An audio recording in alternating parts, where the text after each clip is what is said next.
So in between my last video and this video, for phase 2 I've done some setting up. I've chosen a character to lead me through this game exploring the system architecture of a car. I created this little gear.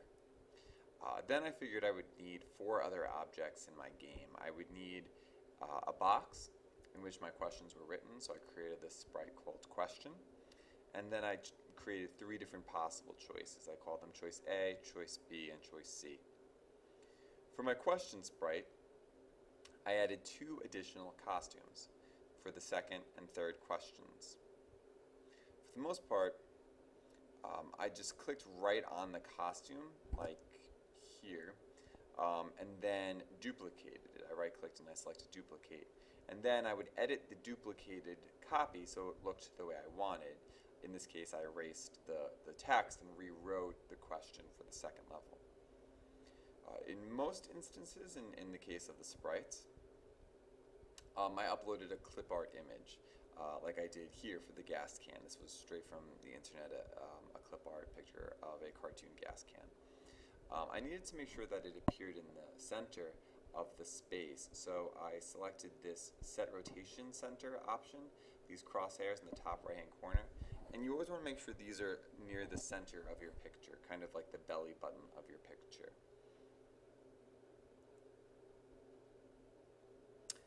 In some instances, like the Q2 options in these sprites, I drew a circle using the paint feature, and then I used the text feature, which is right below this text feature, to add the corresponding words. In the Q3 costume, I did a little bit of a mixture of the two approaches. I imported the picture of a clip art car, and then I added drawings to it to make it look like here. In this case, it was flying, and then in this case, smoke that suggested it was broken down.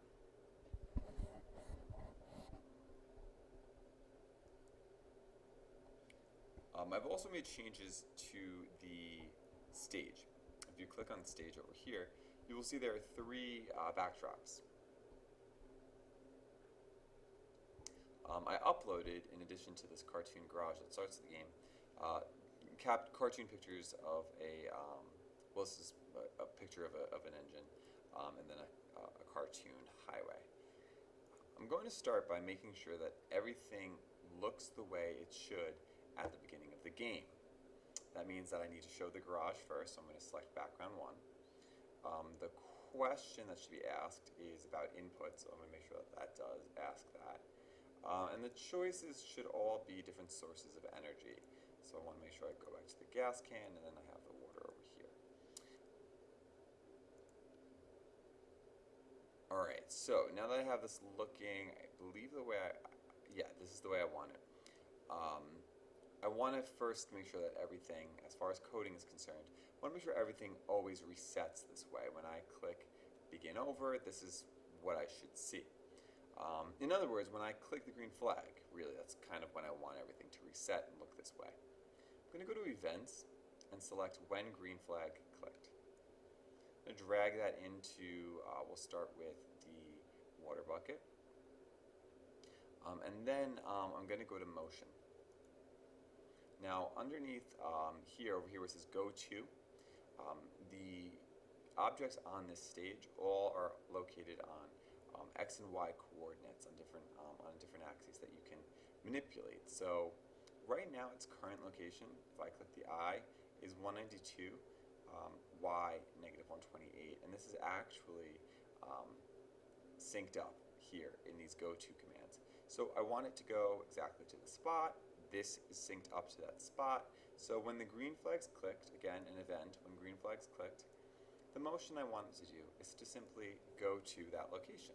So if I accidentally click and drag this somewhere else by accident, I can click the green flag, and that sends it right back to its original location. I also, I'm going to run into some trouble later on in the game. The costumes are going to, as the game progresses, the costumes will change. It will see, this is an option, it will see this as an option. So I want to make sure at the beginning of the game, it always resets to this costume. I can do that by going to looks and specifying what costume I would like it to switch to when the green flag's clicked. I would like it to switch to costume 1. So again, even if I make a mistake and later on I'm working with this costume and forget to set it back, I don't want to have to do it the old-fashioned way by going to costumes and selecting the one I want. I want the shortcut of green flag.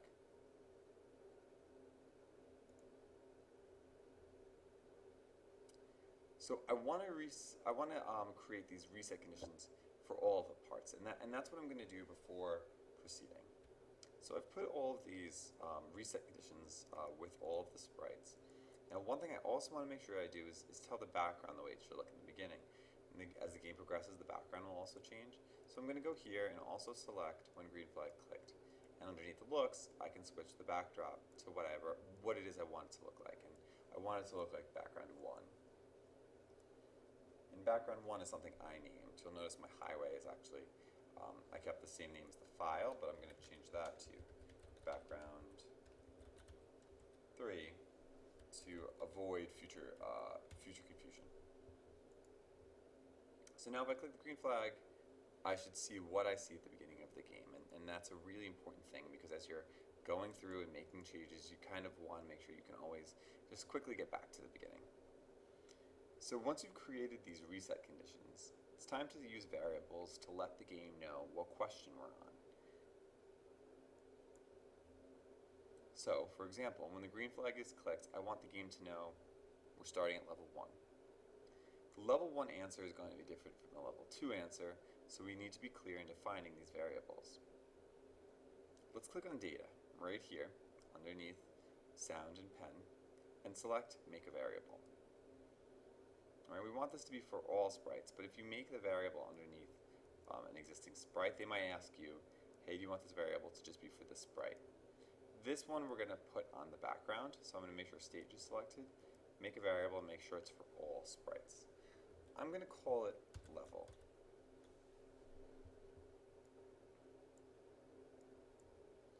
Now, whatever name you choose, it's entirely up to you. Choosing to make it, to name it level or question won't affect the way this code behaves. So again, I want to say that, hey, it's the beginning of the game, the variable, the level, shouldn't be 0, it should be 1.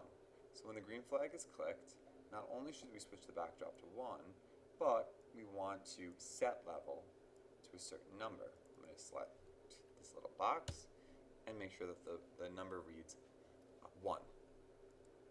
So if I click the green flag, everything goes back to normal, and the level equals 1. Now, in level 1, for this question, choice B is the correct answer. So we're going to have to say if this is clicked, when this is clicked, if level equals 1, this will say good job, or it will advance the game. So now that the game is aware what level we're on through the use of data and variables, and the background looks exactly the way we want, and we'll constantly go back there when we click the green flag, we can start navigating the gameplay. Let's go to choice B. Alright, let's go to events. I want it to be that the user has to click the correct answer. So I want to say, hey, when this sprite is clicked, I'd like you to check the level. We can ask it to check the level by going to control. If blank, then blank. We have to fill in the blanks. And because we want to check to see if the level is 1, we need to go to operators. Underneath operators, you'll see a bunch of mathematical symbols and potential equations, but we're going to look for a very simple one, which is blank equals blank. The second blank is going to be 1. We're asking to make sure that the level is 1. Now, be careful. If you write level here, it won't recognize that we're talking about this level here, even though it's spelled exactly the same and you've put it in right after you've done it. You need to go to data, click on the oval level title, and drag that in the rectangular box. That way, when the sprite is clicked, it checks to see if level equals 1. Now, if level equals 1, I want him to acknowledge that you made the right decision. So I can go to looks and choose a say command. Here, I can say, good job. That's identify what the user chose was correct. So again, what I've written here is code that says when this sprite is clicked, check to see if level equals 1, and if it does, say good job. If I click here, because level equals 1, it says good job. We can create a similar code for the other two options. We can say when this sprite is clicked, if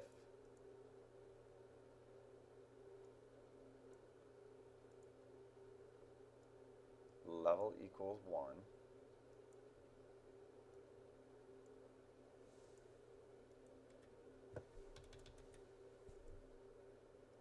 say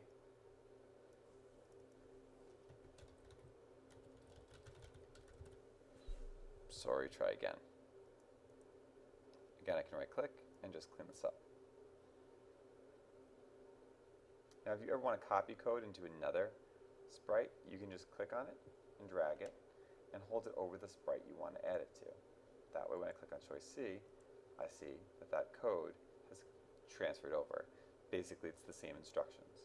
It's level 1, this should say sorry, this should say sorry, and this should acknowledge that you got the correct answer. Now for the last step of these instructions, we want to know that if you're right, the level changes. Let's tell the game to change everything for the next level if you get it correct by broadcasting a change level message. We can find this underneath events.